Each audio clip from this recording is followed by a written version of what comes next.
ఆ మాట మనం చూడగలిగితే పిల్లరా, ఎబ్రీ పత్రిక అంటే ఫిలిప్పీ పత్రిక చూడవచ్చు. బాగుంటుంది. ఫిలిప్పీ పత్రిక 3వ అధ్యాయం, ఫిలిప్పీ పత్రిక 3వ అధ్యాయం పిల్లరా చూడండి. 3వ అధ్యాయంలోనికి వచ్చి మనం ఆలోచన చేయాలి కదా. 3వ అధ్యాయము 10వ వచనం చదవండి. ఏ విధము చేతనైనను మృతులలో నుండి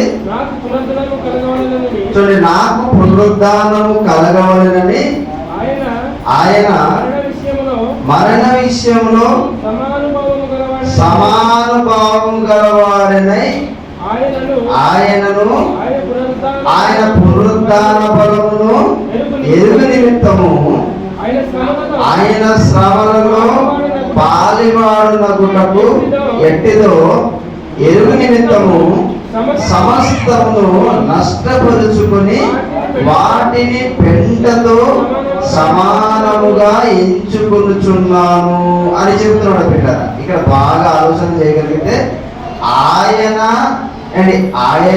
ఆయన పునరుద్ధాన బలముని ఎరుగు నిమిత్తము అన్నాడు.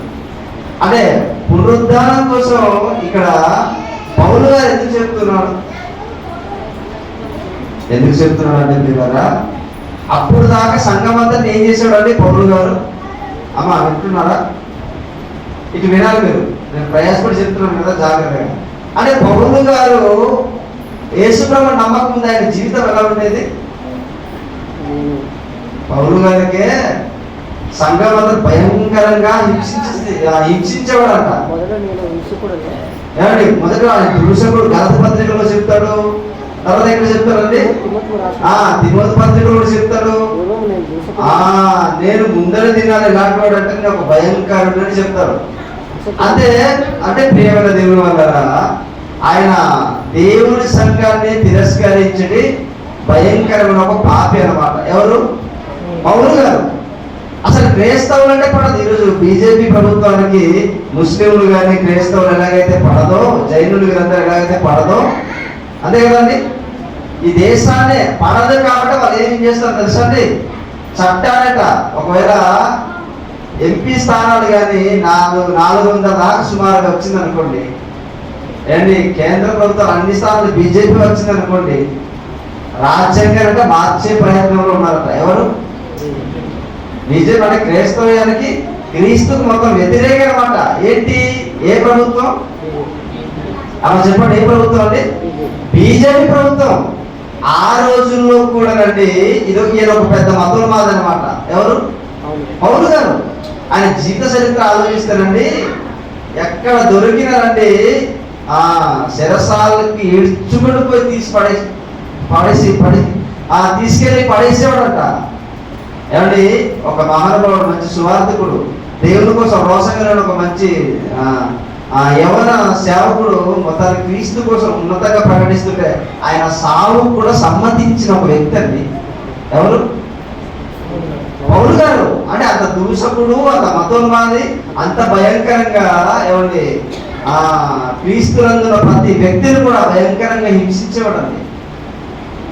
అండి హింసిస్తున్న సందర్భంలో నుండి మొత్తానికి హింసించాలి, మొత్తానికి నాశనం చేయాలి, పత్రికలు పంచాలి. కాబట్టి ఎక్కడైతే క్రైస్తవులను కనిపెట్టాలని బయలుదేరాడు. ఏ ప్రాంతానికి బయలుదేరాడట? దమస్క్ అనే ప్రాంతానికి బయలుదేరాడట. మీ ప్రాంతానికి నేను వాక్యం వచ్చి చెప్తున్నాను. ఎక్కడ నుండి వచ్చి చెప్తున్నాను? అమ్మా, ఎక్కడో జీవాడుగుల ప్రాంతం, అంతే కదండి. ఇక్కడ వచ్చారండి ఏంటి? ఇక్కడ చక్కగా వాక్యం చెప్పి నా ఆత్మీయులకు పురుకొల్పి దేవుని నిలబెట్టి కొన్ని మాటలు చెప్పాలి నేను వచ్చాను. నా ఉద్దేశం మంచిది, కానీ పౌలు గారి ఉద్దేశం అది కాదట. ఎవరిని చంపాలట? లోలపాడు ఎవరున్నారు, రంగసీపాడు ఎవరున్నారు, ఏడు ఈ పరిసర ప్రాంతాలు ఎక్కడెక్కడ చర్చిలు ఉన్నాయి, ఇవన్నీ కనిపెట్టి ప్రయాణం చేస్తూ మొత్తానికి నాశనం చేశారు. అంతే పౌలు గారి ఉద్దేశం. మొత్తానికి గుర్రం మీద ప్రయాణం చేస్తున్నారండి. ప్రయాణం చేస్తున్న సందర్భంలో ఏం జరిగింది? మొత్తానికి భయంకరమైన వెలుగు కూడా వచ్చింది. కిందకు తప్పున పడ్డాడండి. పడేసరికి అప్పుడు అయ్యాక అర్థమైంది, నువ్వు ఎవరు ప్రభువు అంటే ఏమన్నారంటే యేసు ప్రభు వారు, నీవు హింసిస్తున్నా పోలే చూద్దాం ఆ మాట చూద్దాం. చూడండి ఒకసారి అపోస్తలుల కార్యములు 9వ అధ్యాయం. ఎన్నో అధ్యాయం కదా? 9వ అధ్యాయం. 9 అపోస్తలులు. ఇక్కడ వద్దాం అండి, ఇక్కడ వద్దాం చూడండి. 5వ వచనం. అంటే ఫిలిప్పీయులకు చదువుతున్నారు కదా. అమ్మ అర్థమవుతుందా? ఎస్ అమ్మ మీకు అర్థమవుతుంది కదా సహోదరులు? మీకు ఎవరికి నిద్ర వస్తుందా? లేదు కదా? శ్రద్ధగా వినండి. ఏమండి? పునరుద్ధానం అండి. పునరుద్ధానం అనేది చాలా విలువైనది. ఒక మాట అంటుంటారు పునరుద్ధానం ఉంది కానీ ఆయుష మహిళగా వచ్చేసి ఇదంతా ఇంత గుడకం మీరు వెళ్ళేసరికి మహిళ మీద చూడ వచ్చేసి కొంచెం ఇంటి వయసు అతికేసి ఏమంటారు దాన్ని బెదిరించాలి, ఏమంటారు పూర్ణులు ఉంటుంది ఏదో అంటారండి ఆ భాష. అంటే నీకు అతికి వచ్చి గాలితో ఊరోకి ఈజొచ్చి ఇదంతా చూసారా? అదంతా ఉత్తిదే, అదంతా పచ్చి అబద్ధం. నీకు అర్థమవుతుందా? ఈ రోజు మనం అందరం కూడా సమాధిలో వెళ్ళిపోయిన తర్వాత లేదా మన మట్టిలో కలిసిపోయిన తర్వాత మనకు కూడా మన జీవితం ఉంది. దానికోసం నేను మాట్లాడుతున్నాను. దాన్నే పునరుద్ధానం అని బైబిల్ చెప్పింది. పునరుద్ధానం ఏంటి తెలుసా? తిరిగి లేవబడటము అని అర్థం. ఆ పునరుద్ధానం తిరిగి లేసే విధానం మనకు అర్థమైంది అనుకోండి. యేసుక్రీస్తు ఎందుకు తిరిగి లేసారు అని మనం ఆలోచన చేస్తే కదా. అంటే తిరిగి లేసే విధానం ఆయనకు అర్థమైంది. అంటే అప్పుడు దాకా నేను హింసిస్తున్నాను, అప్పుడు దాకా భయంకర పత్రికలు ఇచ్చి ఎక్కడైతే క్రైస్తవులు ఉన్నారో అందరూ అంతం చేశారని అనుకున్నాను. కానీ ఇక్కడ ఒక జరిగింది, ఒక సిచ్యువేషన్. ఏమండి?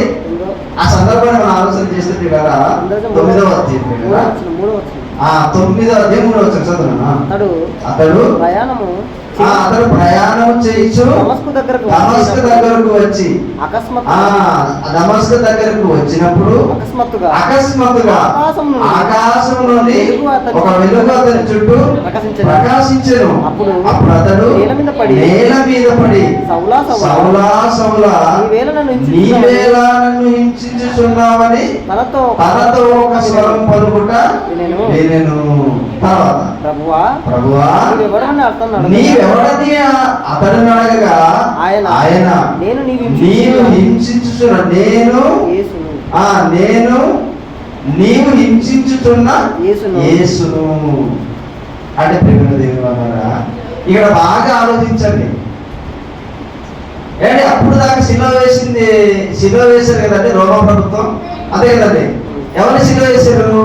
యేసుక్రీస్తు వారిని. అరే పౌలు గారు బ్రతికే ఉన్నారు.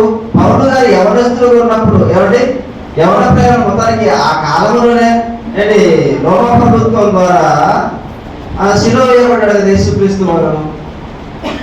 అంటే యేసుక్రీస్తు వారు శిలువ వేయబడిపోతే ఆయన చరిత్ర అయిపోవాలి కదా. కానీ ఇక్కడ ఏమర్థమే తెలుసండి, నీవు హింసించున్న యేసును అంటే అదేంటి అప్పుడు దాకా చనిపోయాడు అనుకున్నాను యేసు ప్రభు అంటే.